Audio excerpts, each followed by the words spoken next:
Olá, como vai você? Seja muito bem-vindo, muito bem-vinda ao nosso Hoje Pode, né? Segunda edição. Falei que toda semana eu estarei por aqui para trazer o Hoje Pode, que é esse espaço aberto, democrático, para a gente conversar sobre tudo que está acontecendo em Campina, na Paraíba, em toda a região. A gente tem muita coisa para tratar especificamente nessa quinta-feira. Tem entrevista, daqui a pouco eu já trago aqui informações sobre esse entrevistado, que vai falar muito com a gente sobre assuntos nacionais, enfim, abordagens locais da política. Mas antes de mais nada, eu quero agradecer demais a receptividade de todo mundo que acompanhou a nossa estreia na semana passada, dia 29, segunda-feira. Isso mesmo, a estreia foi na segunda por conta do aniversário da Rede Ita, dia 29 de setembro. É isso mesmo. Enfim, uma festa grande aqui na TV. A estreia foi badaladíssima. O nosso entrevistado não podia ser diferente, né? Dr. Dalton Gadelha, ele que é chanceler da Unifacisa, presidente da Fundação Pedro Américo, e nessa bancada aqui na minha frente, acabou fazendo revelações extremamente importantes. A gente falou de assuntos desde que abordavam desde a história da Rede Ita, a idealização desses projetos que formam esse ecossistema muito bacana, que engloba inclusive esse podcast, né, esse produto, esse projeto novo que está oxigenando demais a Rede Ita, todo o sistema, enfim, e também fez ponderações aqui políticas, né, enfim, muito importantes, muito diretas. Dr. Dalton, como sempre, é um gentleman e fez com que nossa estreia fosse extremamente especial. Quero agradecer a ele mais uma vez e a você que acompanhou, viu? Porque a estreia já repercutiu muito em vários blogs da cidade, em vários portais. Mas falando nisso, eu já quero lembrar aqui, né, que nós vamos falar de outras questões polêmicas que acabam circulando também nos meios sociais em Campina, em toda a Paraíba. Afinal, esse espaço, para quem não acompanhou o nosso episódio de estreia, eu já convido você a assistir, tá aqui no canal, para que você consiga entender a nossa proposta, né? E vai ser trazer os fatos do dia, os fatos da semana, aquilo que está de alguma forma gerando uma repercussão maior, não só no âmbito da política, mas por consequência também na sociedade. Enfim, aqui a gente vai ter também muita opinião, não só minha, né, não só dessa que vos fala, mas opinião sua também. A gente abre esse espaço para que você consiga também participar com a gente, enfim, falar aquilo que você está achando da gestão pública da sua cidade, do lugar onde você está falando, assistindo a gente. Mas antes de mais nada, é esse quadro mesmo que eu quero trazer agora, viu, Caio? Vamos lá chamar o Opino daqui?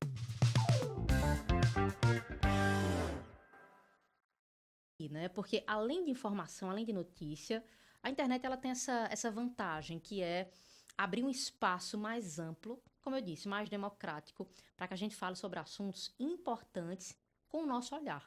O olhar jornalístico, o olhar de quem está acompanhando de perto, né? Para quem não sabe também, eu tenho uma coluna política aqui na Redita, que vai ao ar sempre no ITN, a partir das 6h20 de segunda a sexta-feira.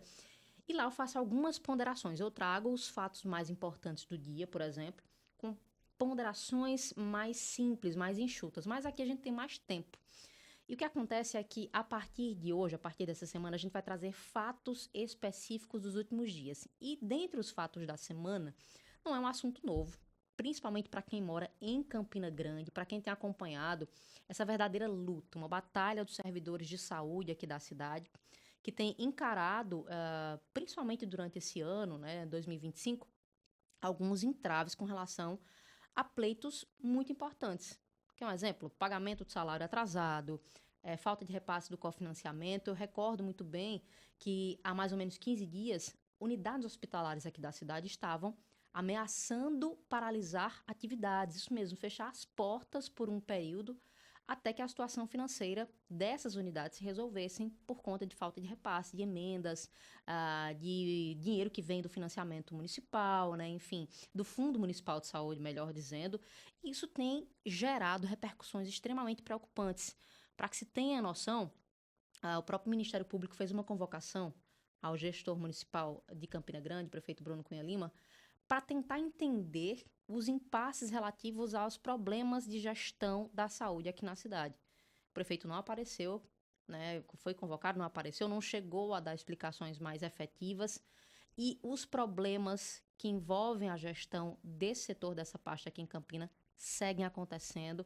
Ontem foi um exemplo, ontem, quarta-feira, servidores de saúde, para ser mais específica, agentes de saúde, agentes de endemia, de combate a endemias e agentes de saúde, ocuparam espaços aqui na cidade. Primeiro foram lá no Palácio do Bispo, no gabinete do prefeito, saíram em percurso nas ruas da cidade e foram parar nos espaços da Câmara Municipal de Campina Grande, da Casa de Félix Araújo, reivindicando mais uma vez, pela quarta vez, para ser mais precisa, o pagamento de salários atrasados, né? Usualmente, os servidores recebem em suas contas os salários até o quinto dia útil. Não havia acontecido isso e esses servidores, de forma muito legítima, foram ocupar esses espaços fazendo reivindicações. A gente tem imagens, inclusive manifestações do Sindras, que é o sindicato que organiza ou que representa essas classes de agentes de saúde aqui na cidade. Vamos ver, Caio.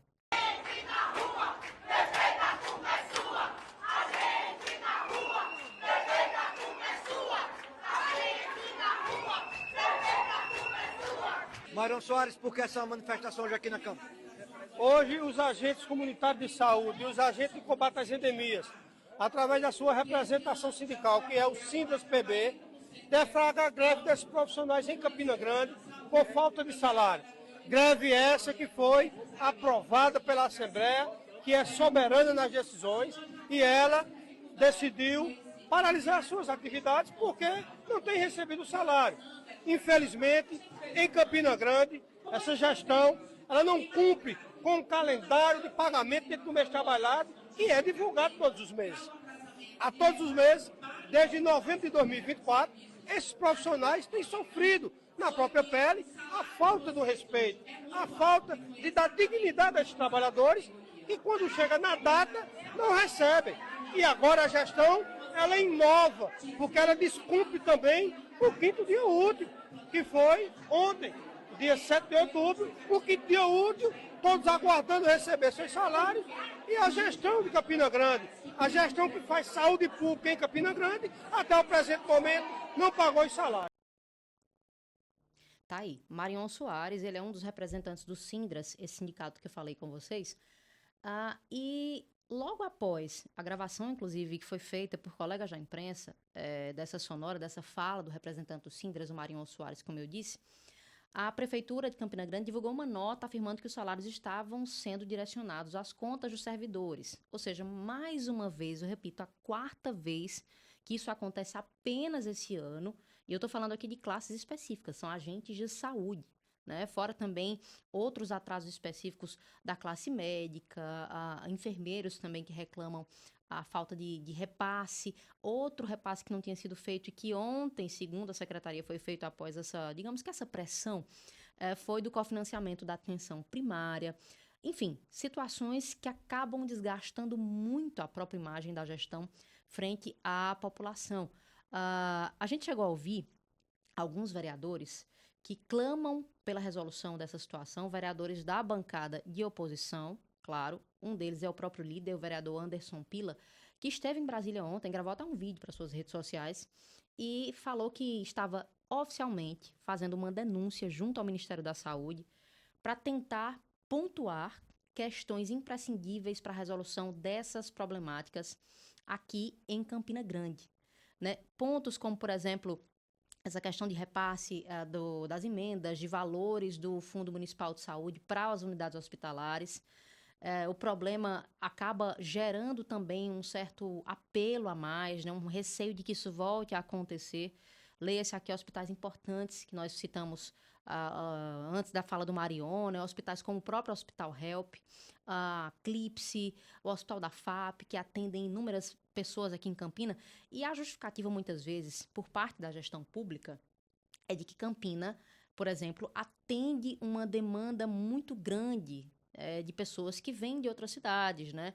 Mas, para ser bem sincera, eu fico me questionando por que esse tipo de crise, de caos na saúde não acontecia em anos anteriores, né? Campinas sempre foi um município referência para atendimento a pacientes de outras cidades, municípios vizinhos da segunda região de saúde, e isso nunca aconteceu, não da forma como está se procedendo agora. Outro problema grave também que tem sido, inclusive, registrado pelo Ministério Público é a necessidade de regularização, de reajuste no centro cirúrgico do ISEA, por exemplo, a maternidade pública aqui de Campina Grande. Então, algumas ponderações precisam ser feitas com urgência. E falando nisso, a própria Câmara, em virtude de toda essa problemática, da sequência de questões ligadas à gestão da saúde em Campina, tem feito um apelo, a oposição tem apelado para a abertura, para a criação de uma CPI, né, na Câmara para tentar solucionar problemas ligados à gestão de saúde. O vereador Wellington Cobra, que é um dos que compõem a bancada de oposição, fez até uma revelação importante, dizendo que não só parlamentares da oposição estão clamando ou são a favor dessa abertura dessa CPI, essa comissão parlamentar de inquérito. Vereadores da situação já concordam com isso. Vamos ver o que disse o vereador.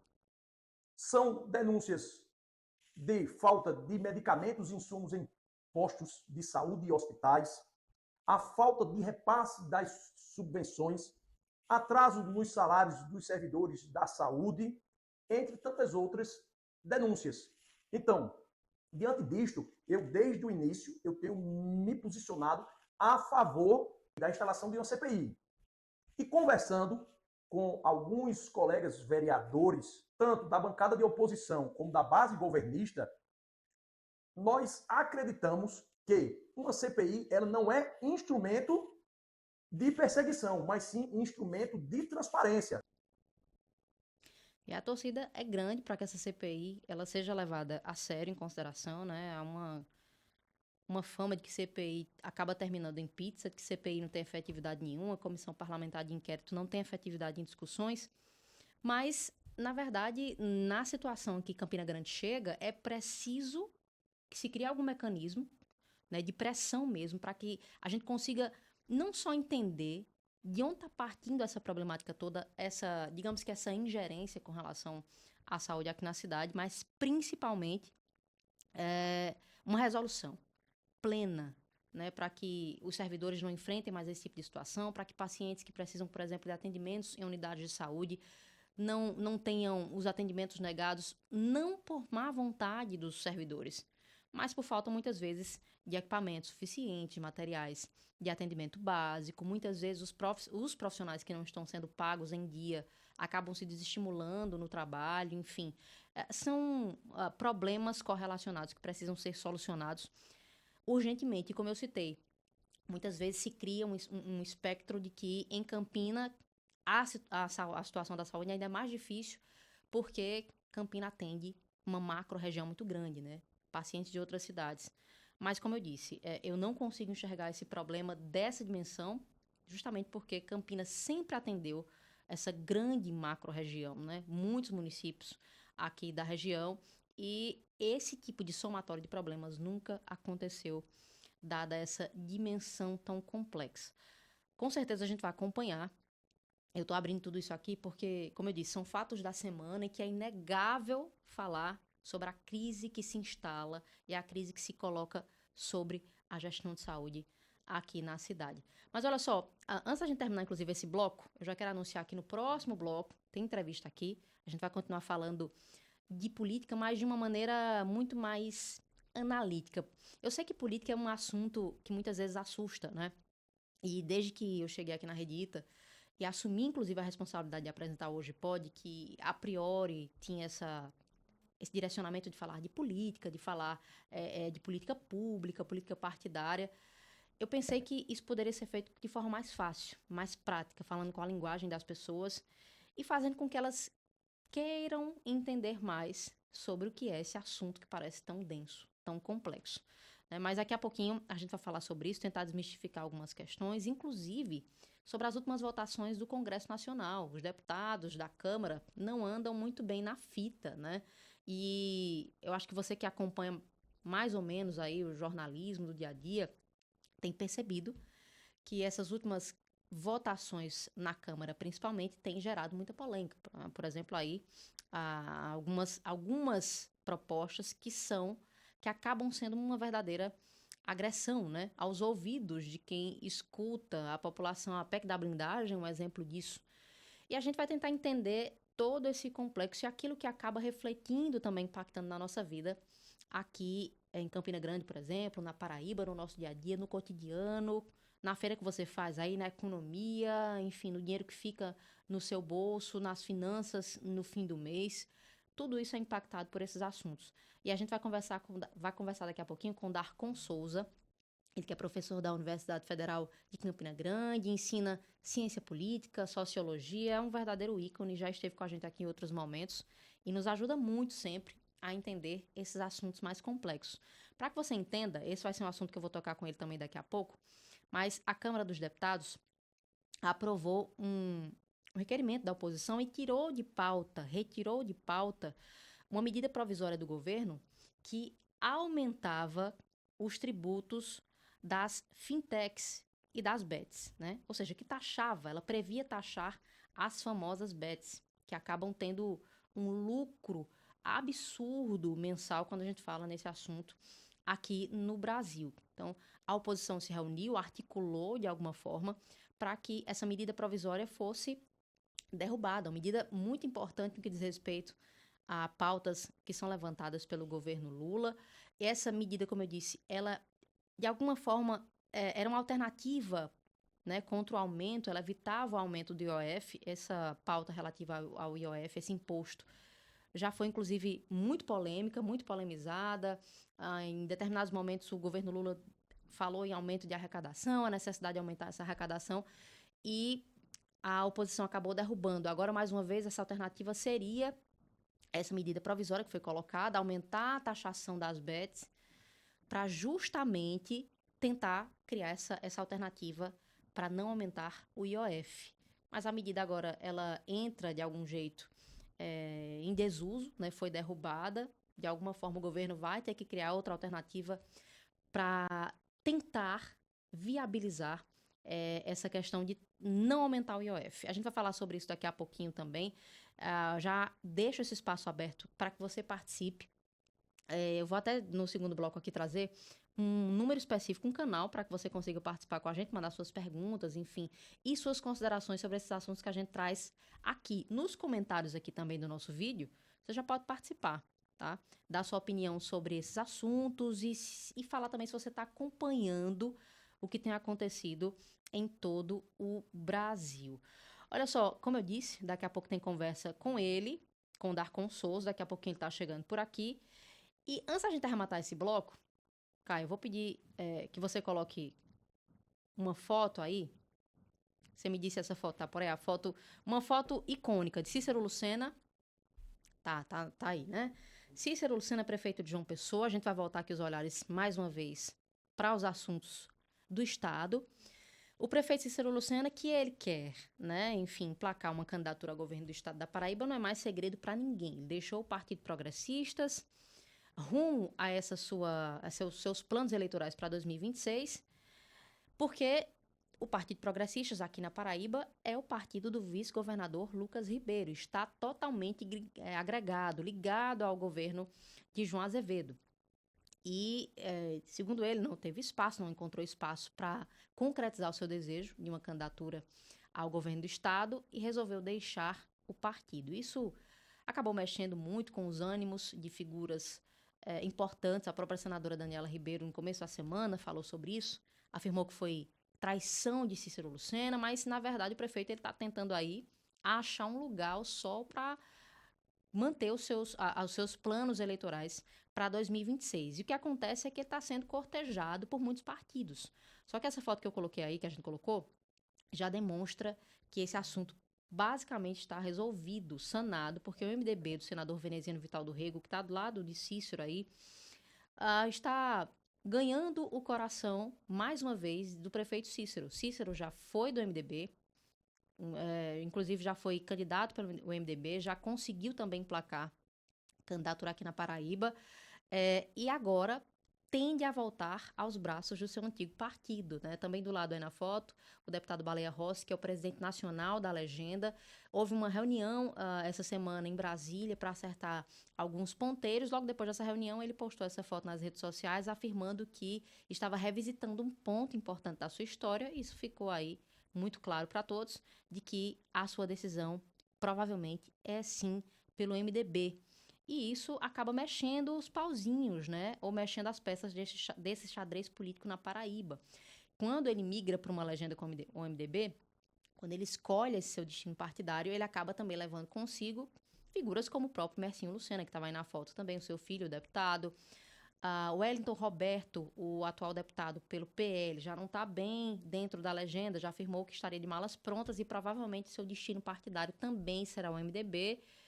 E as peças, elas continuam ou vão continuar se mexendo nesse sentido. É outro assunto que a gente está acompanhando, até porque quando a gente analisa todo esse cenário, a gente já prevê o que vai encontrar no ano que vem, né? Nós que somos eleitores, meros eleitores, precisamos entender o que é que a gente vai possivelmente encontrar de opção para o ano que vem. E é basicamente isso, tá? A gente vai encerrar esse bloco, mas deixar só esse questionamento. Você que está aí do outro lado, acha que o presidente Lula vai subir no palanque de quem ano que vem? Já que fica essa dúvida. De Cícero Lucena, que tem ao seu lado o senador veneziano Vital do Rego, que é um grande aliado do governo federal, ou no palanque de Lucas Ribeiro, que está ladeado pelo governador João Azevedo, que também tem muito boas relações com o governo Lula. Fica esse questionamento. A gente volta daqui a pouquinho. Como eu disse, tem entrevista com um cientista político, professor na área, que vai nos ajudar muito a entender algumas questões importantes do cenário nacional e, claro, com os olhares voltados aqui para Paraíba também. A gente volta já.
É isso aí, estamos de volta. Hoje pode, quinta-feira, vou até ver a data aqui. Eu fico tão perdida no tempo às vezes. 9 de outubro, o ano voou de um jeito que, às vezes, quando eu olho o calendário, eu fico sem crer, sem acreditar.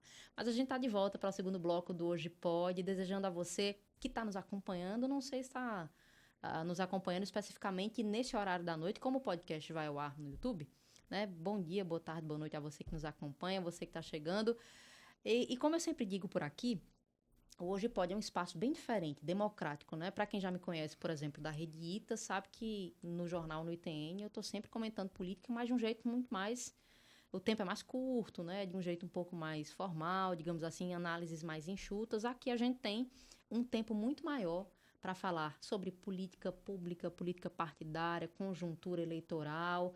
As eleições são só em 2026, mas como eu sempre digo, para Paraíba, principalmente de forma muito peculiar, o tempo é bem mais curto, né? Parece que a gente já está com o pé lá em 2026.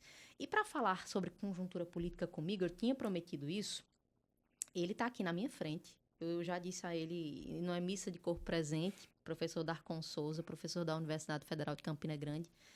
É alguém que eu admiro muito e que acaba sendo um verdadeiro ícone quando o assunto é ciência política, né? Enfim, essa análise toda dessa conjuntura que me parece, professor, que está cada dia mais complexa aqui no Brasil. A gente vai falar sobre isso daqui a pouco, mas seja muito bem-vindo. É muito bom recebê-lo de novo, viu? Obrigado, Milena. Boa noite a todos. A admiração é recíproca. É sempre bom estar com você. Rende conversas muito inteligentes, qualificadas, de maneira que eu venho com o maior prazer. Então, agradeço de antemão a oportunidade, o espaço de voz de estar aqui compartilhando sobre temas importantes para a gente, né, para a vida em sociedade. É alguém que realmente ama o que faz, e isso é muito bacana. Professor, eu já queria começar pedindo que a gente fizesse uma breve análise. Eu falava no bloco anterior sobre essa medida provisória do governo federal que foi derrubada, principalmente depois de uma articulação da oposição, do Centrão, né, e que taxava, ou previa taxar as fintechs, né, as famosas bets também, e era uma alternativa financeira para que isso não recaísse um peso de arrecadação sobre o IOF, que é uma pauta polêmica, né? Digamos que impopular também. Quando a gente fala de taxação, as coisas já ficam um pouco mais delicadas. E fora essa votação também polêmica, a gente teve aí nos últimos dias, professor, uma certa indisposição por parte do Congresso, principalmente leia-se os deputados da Câmara Federal, votando o PEC da blindagem, votando em grande parte contra a isenção de imposto de renda para uma faixa maior da população. Eu queria que o senhor começasse fazendo essa leitura comigo. Do pouco que sei de política, enfim, do histórico da política no Brasil, eu nunca vi uma classe parlamentar tão disposta ou tão disponível a se indispor com a população. Como é que o senhor lê isso? É verdade, Milena. A gente tem que entender que a democracia precisa da oposição. A oposição é necessária e a oposição é saudável para o regime democrático. E vou além. Cada governo, se tiver uma oposição qualificada, forte, será melhor para a sociedade. Infelizmente, não é esse jogo democrático que nós temos assistido no Congresso. A oposição se parece mais com a infantaria, com um agrupamento guerreiro, né, que quer de toda forma destruir o inimigo. E esse inimigo, no caso o governo, conquanto tenha seus interesses e cometa seus erros, ele de alguma forma está também a serviço da sociedade. Então a oposição tem que fazer o filtro. Em que medida pode ir essa oposição? Em que medida a linha entre os interesses da sociedade e os interesses da própria oposição, elas se cruzam? Então, no caso, pegando a sua primeira palavra dessa PEC que visava taxar as empresas financeiras e melhorar a arrecadação do governo, essa é uma pauta da sociedade. A sociedade exige justiça tributária, Sim. que os mais ricos paguem. Então, a oposição acaba atirando no próprio pé, quando ela sinaliza para a sociedade que quer destruir o governo a todo custo, ainda que para tirar recursos que são exigidos, que a sociedade entende como justos. No caso das outras pautas a que você se referiu, a questão da PEC da blindagem, a sociedade reagiu a tempo, houve um amplo movimento popular. Eu acho até que foi um movimento apartidário. Acho também que os partidários do governo não souberam explorar tanto essa PEC da blindagem no sentido de furar bolhas, de dialogar com setores que, não sendo de esquerda, mas eram contra a PEC da blindagem. Bom, mas são análises subjacentes. O que ficou comprovado é que a reação da sociedade foi forte a ponto de fazer com que o Senado colocasse fim a essa PEC. E no caso do imposto de renda, é também reflexo disso. A sociedade, em ampla maioria, as pesquisas mostram isso, acha que é injusto alguém que ganha R$5.000, até R$5.000, pagar imposto de renda. Que é isso, Milena Souza, num país de tanta concentração de renda? Então, e acuada a oposição também, quase que por unanimidade, a Câmara aprovou. Então, nós temos aí um momento, como você muito bem definiu, muito bem frisou, né, confuso no sentido de que a atuação da oposição ela vai além daqueles limites que são saudáveis e que são até necessários para o funcionamento da vida democrática. Importantíssimo essa ponderação. E quando eu comentava até semana passada, professor, numa coluna política, que realmente essa sensação que nós eleitores, né, nós cidadãos comuns, temos, pelo menos é uma sensação minha, é de que estamos bem desprotegidos nesse aspecto, né? Essa dicotomia ou essa discussão dentro, principalmente do Congresso, acaba fazendo com que a gente pense que os interesses que estão sendo votados lá não são os nossos de modo algum. São dilemas históricos e insolúveis da democracia. A democracia é, vamos dizer assim, o menos ruim. E essa crise entre os interesses de representados e de representantes é uma característica, não é, de todas as democracias. A tendência é que os partidos, aqueles que ocupam o poder, isso ocorre até fora da vida partidária, depois de eleitos, eles se recolham em seus próprios grupos, em seus próprios interesses, não é? E esqueçam dos compromissos com os representados. Ocorre em todas as instituições e principalmente na vida partidária.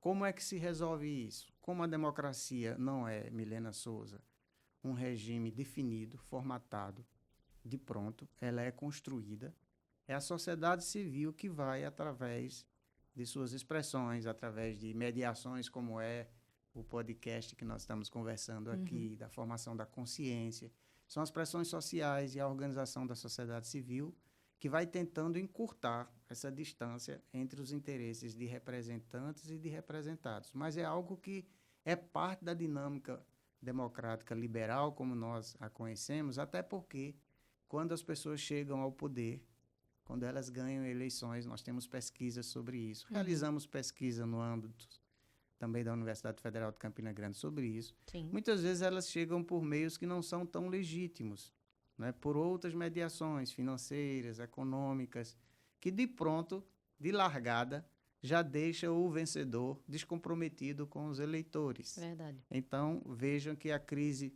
da representatividade democrática, às vezes, ela começa na origem.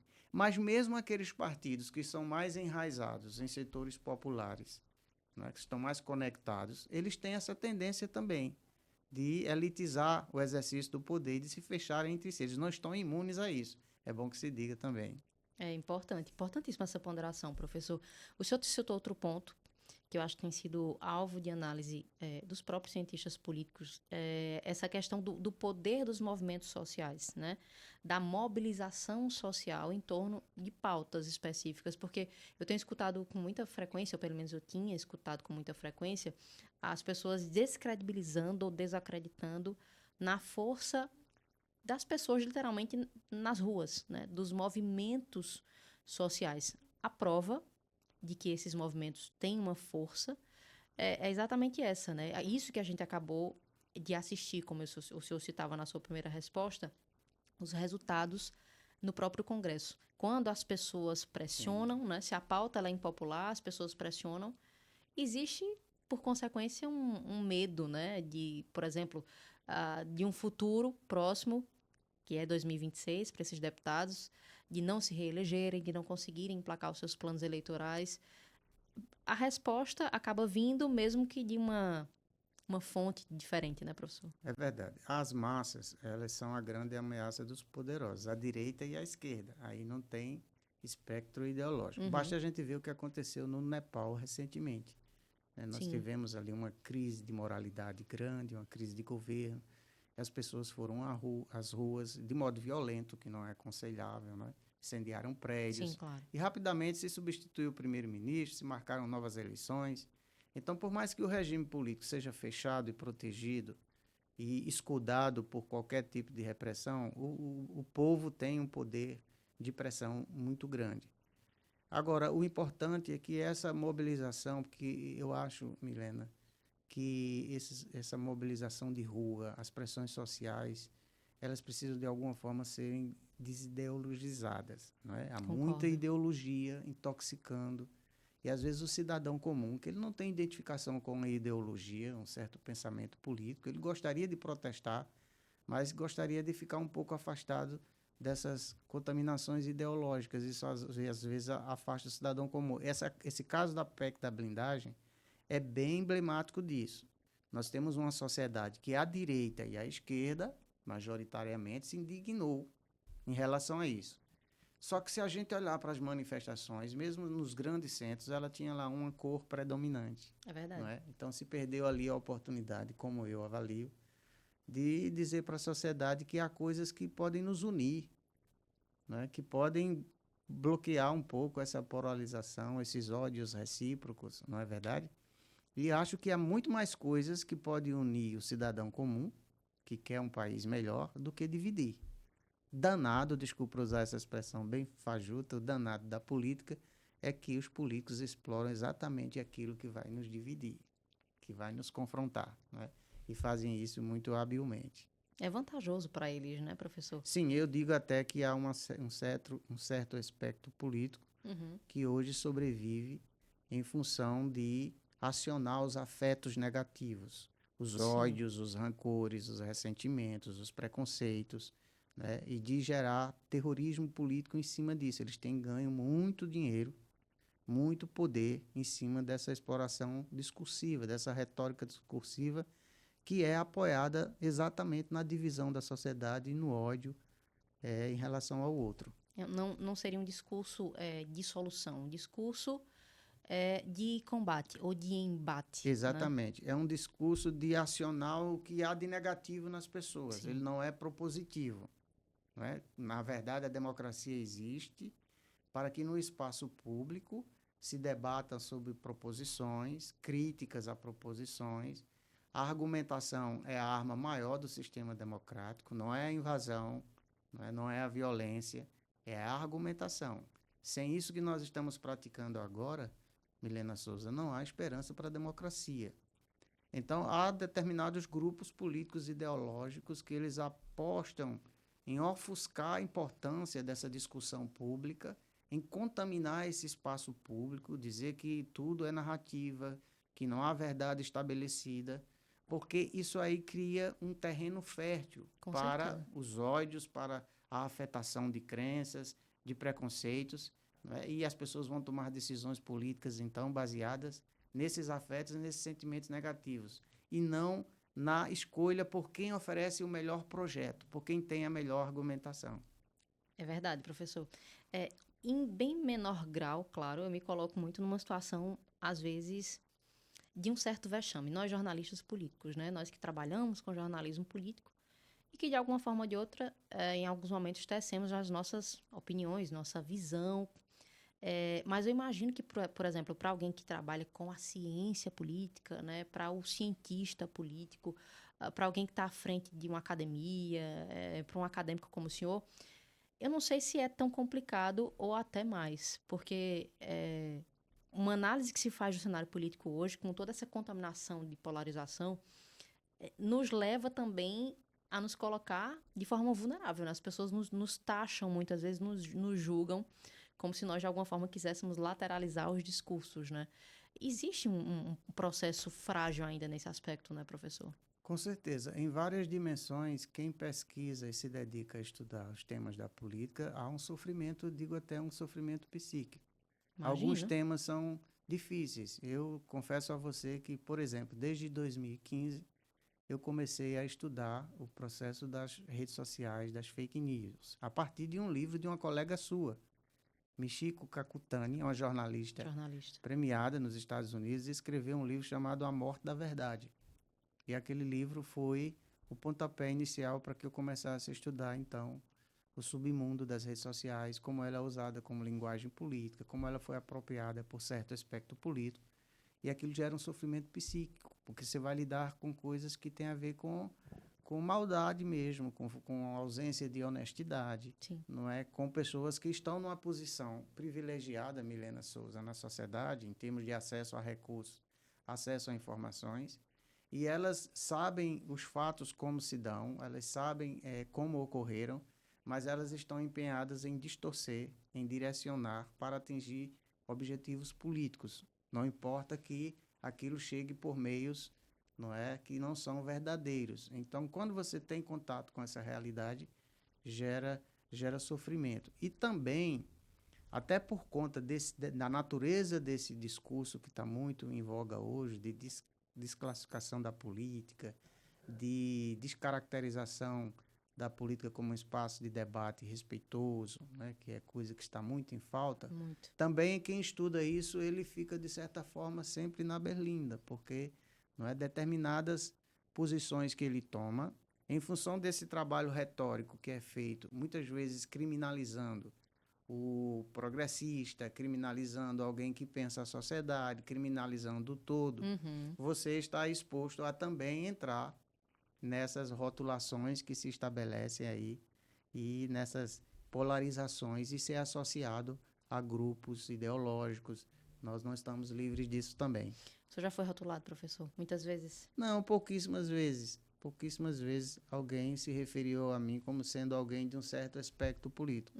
Até porque meus textos e minhas falas eu tenho de verdade, autenticamente, crítica aos dois polos. Eu acompanho. Então eu tenho uma visão de mundo, todo mundo tem. Max Weber era um sociólogo, que eu sou fã dele, lá na Alemanha, e ele dizia que ideologia é visão de mundo. É como você pensa que deveria ser a sociedade para você. Eu a tenho, mas com certeza ela não se encaixa na visão de mundo, nem à direita nem à esquerda. Eu acho que poderia, se fosse político, combinar elementos das duas coisas tranquilamente, justificar teórica e empiricamente. Mas quando você se coloca dessa forma, Milena Souza, você tem preconceito dos dois lados. É pior, né? É pior. Então, lá na universidade, por exemplo, se eu entrar num lugar que predominantemente é de pessoas à esquerda, elas vão dizer que eu sou um liberal. Esse Darko é um liberal, não adianta chamá-lo. E se for em espaços mais liberais, mais conservadores, provavelmente me considerem comunistas. Então, eu lido bem com isso tranquilamente, porque esse é um mal do nosso tempo, né? Desde sempre, as pessoas elas procuram se encaixar ali, não é, em espaços para serem aceitas até. Aceitação. Para ter aceitação, pertencimento. Muitas vezes não é nem convicção, né? Então aí você tem um outro sofrimento do jornalista, do estudioso, que procura ter uma visão mais equidistante, mais imparcial, embora que interiormente apaixonada por seus ideais, Sim. Porque você não vai ter receptividade nem de um lado nem de outro. Amigos, essa conversa é complexa. Eu já fui rotulada, professor. Deixa eu lhe acrescentar um dado fresquinho. Antes de eu chegar aqui, tem um colega fantástico, muito qualificado, que está organizando um livro, e ele me convidou para escrever um dos capítulos. E quando ele foi comentar com outro colega, que eu também amo, gosto muito, respeito, apesar de estar num polo muito distante do que eu penso, o colega falou assim, mas eu acho que Darko é meio confuso. O confuso que ele quis dizer é exatamente incerto, não sabe para onde vai. Então, eu absolvo isso tranquilamente, mas serve para ilustrar como a gente hoje enfrenta uma sociedade tão polarizada, né, tão dividida, que é difícil até você optar por uma equidistância em relação a polos extremos, pelo menos. Eu entenderia isso como elogio, professor, porque em algumas vezes eu fui taxada e dos dois lados, né? Eu acho que, de alguma forma, até você encontrar um equilíbrio nessa equidistância que o senhor fala, né, para o trabalho e tentar, de algum jeito, ser o mais imparcial possível, sempre vai ter alguém que vai estar fazendo uma leitura nas minúcias do que você está dizendo, e mesmo que você esteja tecnicamente se colocando sobre uma determinada pauta, dentro daquela análise sempre vai haver um olhar, né? Muitas vezes preconceituoso mesmo. Deixa eu só dar uma pequena pausazinha aqui, só para lembrar para você que está assistindo a gente, que eu citei aqui no bloco anterior, queria deixar um contato, não foi, Paloma? Um contato para que as pessoas mandassem as suas considerações sobre o que estão assistindo aqui, inclusive sugestões de pauta para a gente trazer aqui também, e até vídeos, isso mesmo. A ideia é que a gente abra, a gente já tem esse quadro pronto aqui, só falta você participar com a gente, que é o Opino Daí. A gente tem um Opino Daqui no primeiro bloco, sempre do Hoje Pode, e no segundo bloco eu estou prometendo aqui que vamos trazer o Opino Daí, sobre as considerações que a gente está trazendo, sobre as entrevistas, as pautas que a gente coloca aqui na nossa bancada. E eu vou deixar especificamente um número, um WhatsApp, para que você registre aí. É o 98105-4538. 98105-4538, para que você envie seu vídeo, suas opiniões, suas colocações sobre o que você está assistindo aqui, considerações sobre o nosso Hoje Pode. Tá gostando dos assuntos? Quer ouvir o quê? Quer ver o quê por aqui? E lembrando também que a gente tá indo ao ar na TV, na Rede Ita, canal 18.1, exatamente, toda semana. Além do YouTube, você também está nos assistindo aí na TV, pode nos acompanhar, né? Enfim, é um braço importante, uma extensão. A ideia é que o ItaCast, né, que é esse guarda-chuva que resguarda esses outros podcasts, pudesse também ser uma extensão da programação da Rede Ita. Professor, mas voltando aqui, o senhor fala dessa equidistância, nós falamos dessa análise equidistante, e como o senhor foi rotulado de confuso, né? Mas, na verdade, eu tenho uma leitura de que é uma pessoa muito, muito serena nas suas colocações, né? Com relação à política, que é, sim, uma pauta muito complexa. No mundo ideal, a gente poderia ver a política como um lugar para uma dialética saudável. O senhor enxerga isso, já que a história comprovadamente ela é cíclica, o senhor enxerga que em algum momento a gente vai conseguir viver isso? Eu tenho esperança, não é? O grande filósofo alemão, na verdade, sul-coreano, radicado na Alemanha, o Byung-Chul, ele diz que ele escreveu um livro, O Espírito da Esperança. Ele é bem um crítico do que nós estamos vivendo hoje. Se nós olharmos o que tem acontecido no mundo, sobretudo ocidental, nos últimos 15 anos, nós temos razões para ser pessimistas. Porque realmente a democracia, você veja, a maior democracia do mundo, a dos Estados Unidos, não é, tem sofrido coisas inéditas. É verdade. Teve lá o seu parlamento invadido, uma pessoa morreu. Não é, aposta em ressuscitar questões que têm a ver com o racismo, com a supremacia branca, com os imigrantes. O machismo, né? Então, o machismo, né? Então, dominações de gênero. Então, nós temos aí retrocessos visíveis, perceptíveis. Instituições científicas sendo atacadas. O próprio Brasil, com a sua democracia cambaleante, nova, Exato. sofreu agravos, né? Que são, mesmo aqueles mais apaixonados, eles são irrefutáveis. Nós tivemos prédios dos três poderes invadidos, quebrados, violentados. Isso não aconteceu de uma hora para outra. Isso foi uma construção gradativa. Foi arquitetado, né? Exatamente. Nós temos uma tecnologia que, felizmente, existe esses furos, hoje pode, né? Que é o podcast, nesse ambiente fantástico. Mas, predominantemente, nós temos aí poucas empresas que dominam os algoritmos, que determinam, não é? Tem um livro chamado Democracia Invisível, o controle invisível dos algoritmos, determina o que deve fluir, o que deve ser difundido e o que deve ser, não é, diminuído em termos de visualização. Então, nós temos pouquíssimas empresas dominando essa tecnologia, favorecendo discursos e preferindo outros, né, em detrimento de outros.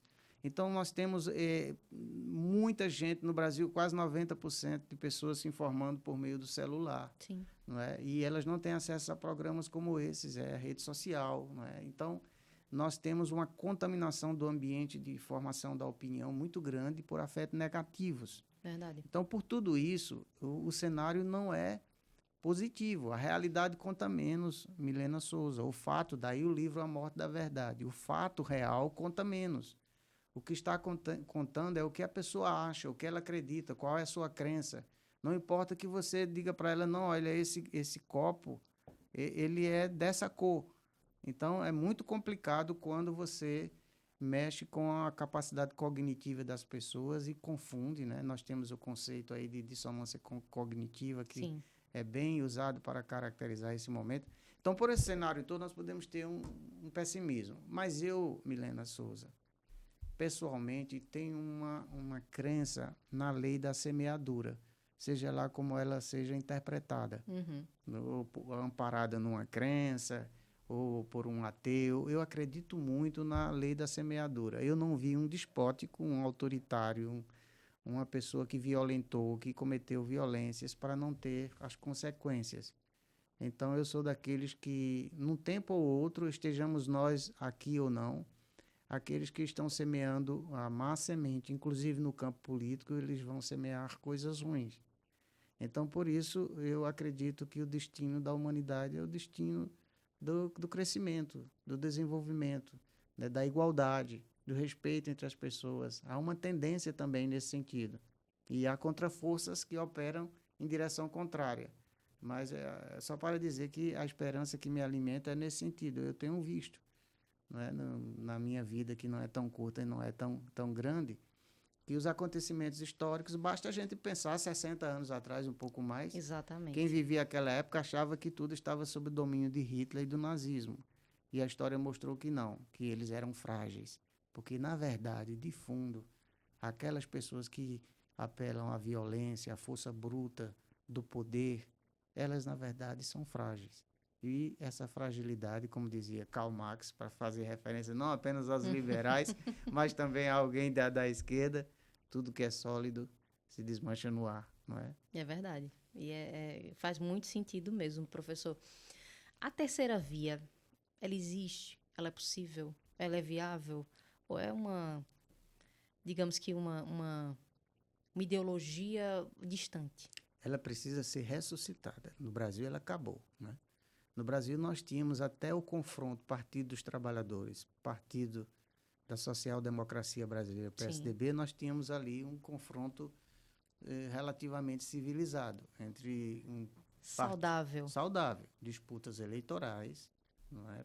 Partido dos Trabalhadores, PSDB, não é? E o PSDB era um pouco essa terceira via. Ele queria ser essa terceira via, não é verdade? Nós tivemos, então, uma inflexão com as eleições de 2014. As eleições de 2014, duríssima, já uma eleição muito afetada por sentimentos negativos. Início ali da onda das redes sociais, né? Influenciando o jogo político.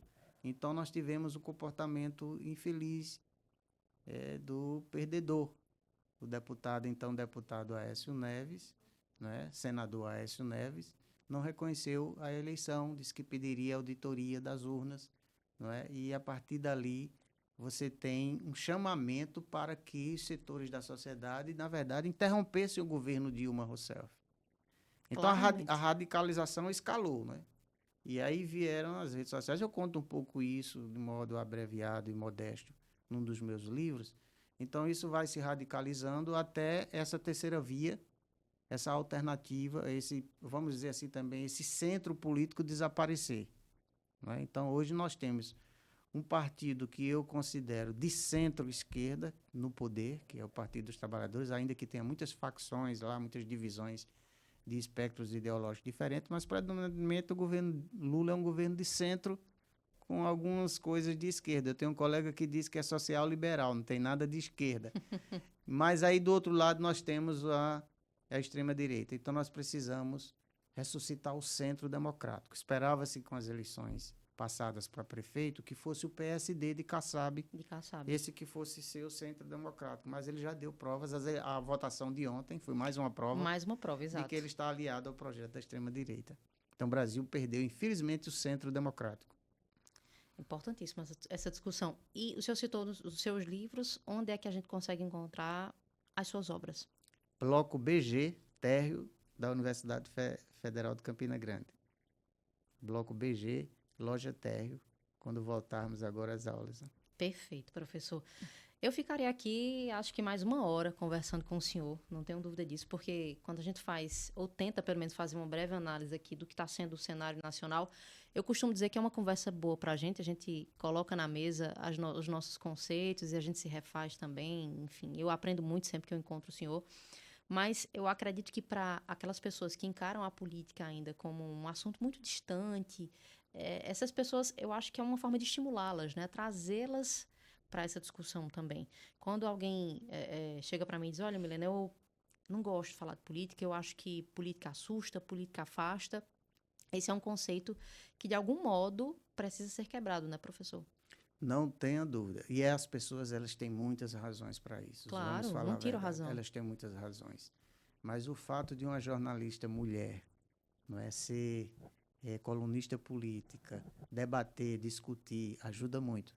E nesse sentido, os programas que você conduz e o Hoje Pode são portas abertas para dizer às pessoas que a política não precisa ser algo tão pesado, tão carregado, não é? Nós temos que pensar numa visão, vamos dizer assim, eu vou pedir perdão, mas é pedagógico também, é só para estimular um pouquinho a leitura.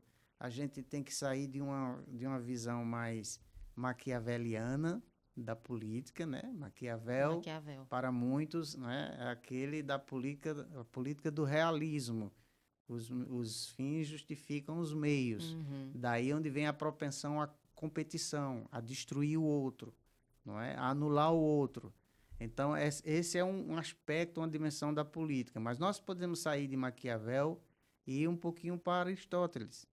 A visão da política como o bem comum. E aí nós darmos vazão ao que temos de melhor.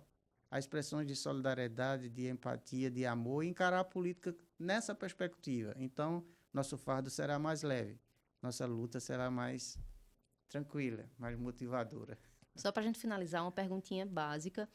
Eu até deixei esse questionamento aqui no bloco anterior. A gente estava falando dessa questão da Paraíba, as eleições para o ano que vem. Sim.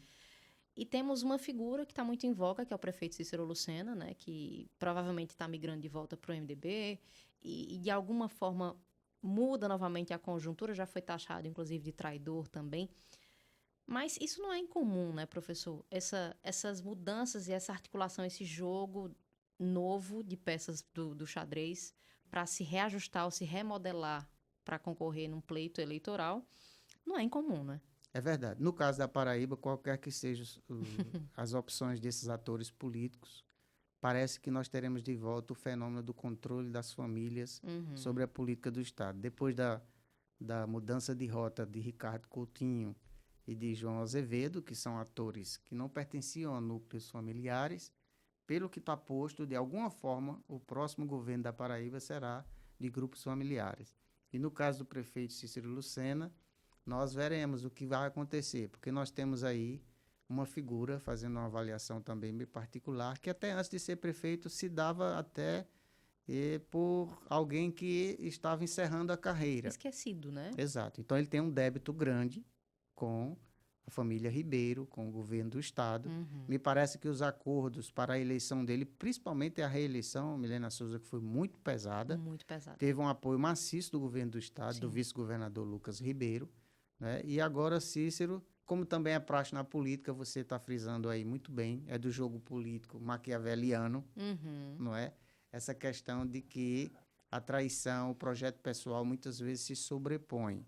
Mas há um ditado corrente na política brasileira que diz que a política adora a traição, mas não perdoa o traidor. Não estou dizendo que seja o caso do prefeito Cícero, mas nós veremos o desenrolar e eu só tenho como certo que, de alguma forma, há grupos políticos familiares voltarão ao comando da política estadual. Com o Cícero no MDB, caso realmente ele faça adesão à volta, à legenda, será que veremos no mesmo palanque Ricardo Coutinho e Cícero, que já foram antagonistas, né, políticos, pela formatação MDB, PT?